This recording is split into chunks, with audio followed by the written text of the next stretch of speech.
Empezamos con corte comercial. ¿Qué? No, no, Ah, mejor no no hay que seguimos, explicarlo ¿no? así, no hay que Sí, explicarlo. mejor así.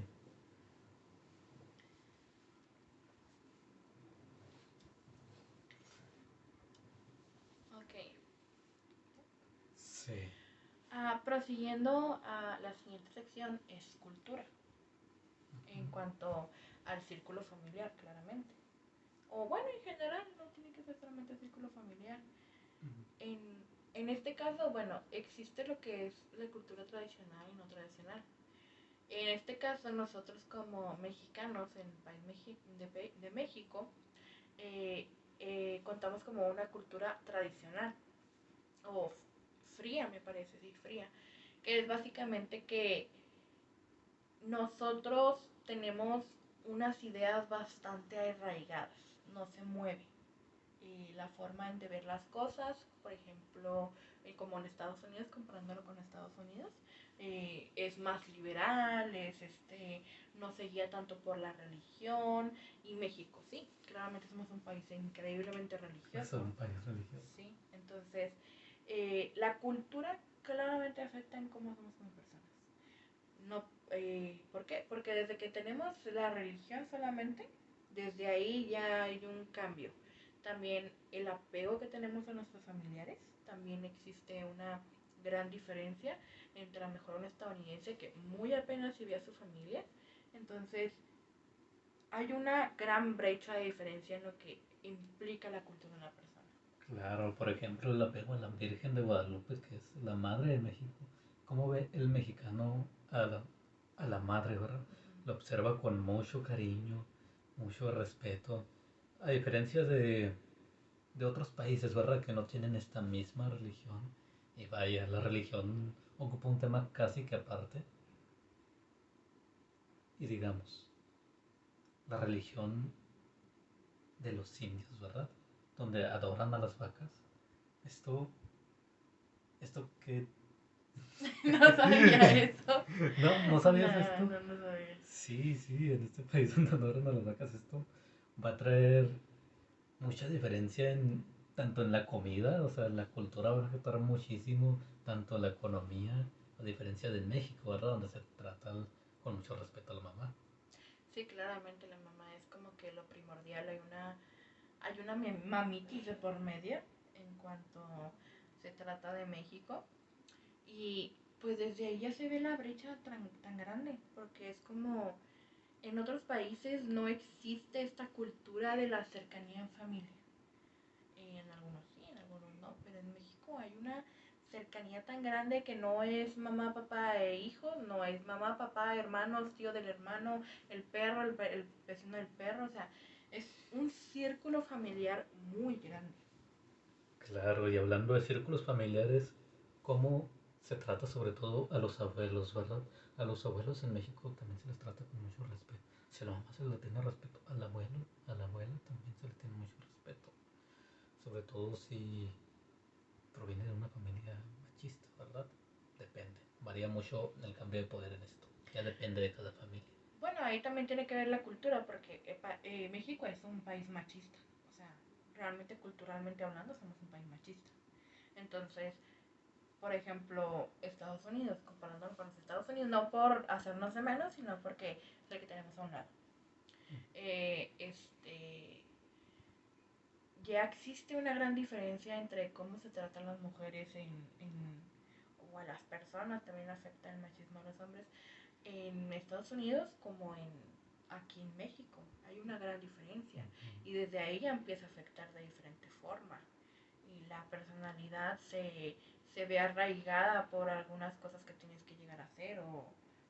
Claro, como el trato en los asilos, digamos, en México muchas veces se suele vivir con los abuelos, con las abuelas, por el respeto que se les tiene y cariño. Es una conexión que es claro, es a causa de la cultura. En Estados Unidos, en cambio, el poner a los abuelos en un asilo se puede ver como algo, algo digamos, malo para nosotros, pero en Estados Unidos es más normalizado, es más la mayoría de asilos que existen y seguros y planes de vida que se tienen con esto. Ajá, sí. Y claramente aquí no estamos pues diciendo que una cultura es mejor que la otra. Simplemente estamos comparando cómo es cada una. O sea, porque no hay que ser inteligentes culturalmente hablando. O sea, sabemos que no en otro país va a ser igual que en el nuestro. Solamente por el hecho de que no nos encontramos en el mismo lugar. Desde ahí ya sabemos que va a ser diferente. Entonces hay que tenerlo mucho en cuenta. Claro, y existen autores, no recuerdo si es exactamente Octavio Paz, que mencionan de que México tiene un complejo de inferioridad ante Estados Unidos. Es decir, muchas veces hay, por ejemplo, en el puente de migración, el trato que se le da a los mexicanos como de trabajadores, o sea, trabajadores para ellos, ¿verdad? Empleados. Se les ve mucho ese concepto.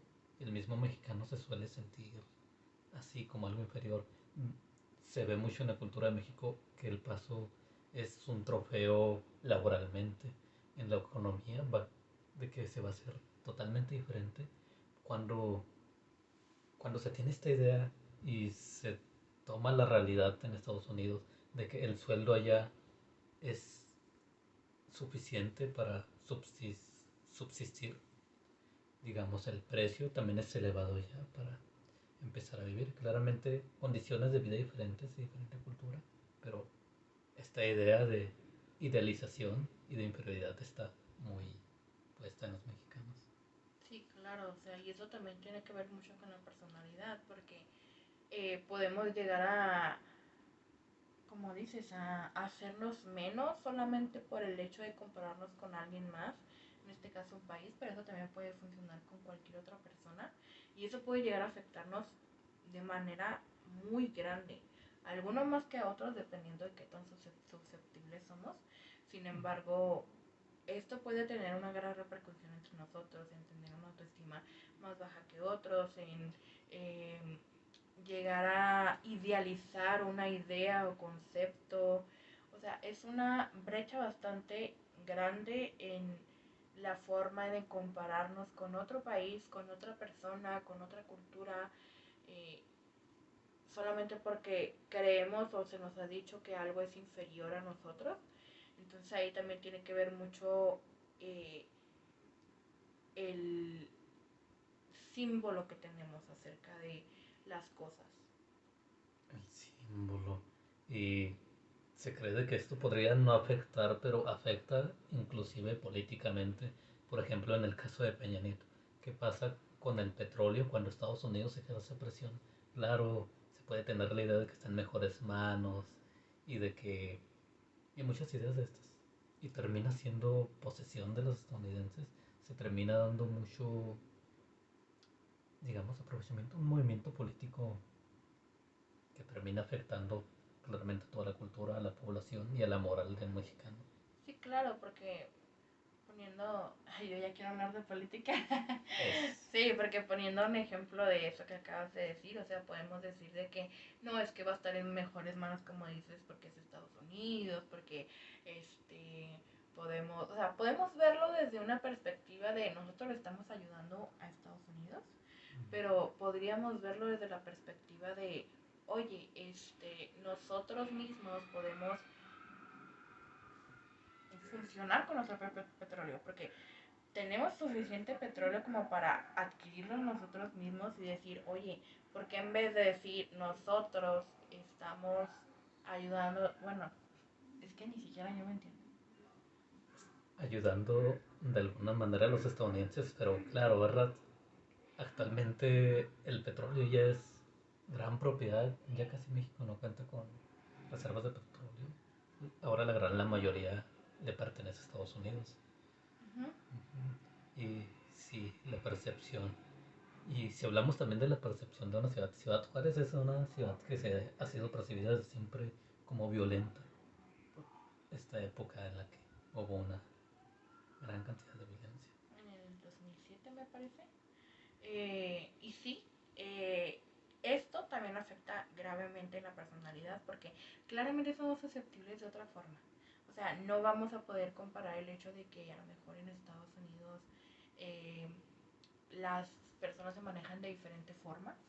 Y aquí, pues de otra, porque claro, estamos llenos de violencia. Tenemos, como hablábamos del ejemplo de las personas con diabetes y así, pues ahora nosotros tenemos otros tipos de comportamientos, de hábitos que a lo mejor para otras partes del mundo, inclusive otras partes de México, pues sería como extraño, raro, pero que eso ha infligido mucho en nuestra personalidad de lo que somos ahora. Sí, los hábitos y las costumbres. Costumbres no se diga. Si hablamos de el Día de Muertos, ¿cómo observa una persona a la muerte, verdad? Si, si entramos en este plano, una persona pasa por sus etapas de duelo, ¿verdad? Bueno, y culturalmente pienso de que es una manera muy bonita de ver a los muertos y honrarlos como lo hacemos aquí en México, a diferencia de otras costumbres, digamos, noches de brujas. Sí, y ahí hablamos no solamente de la percepción de una sola persona, sino de todo un país, porque muchas veces se tiende a ver a la muerte como algo malo, y aquí en México lo tendemos a ver como algo de celebración.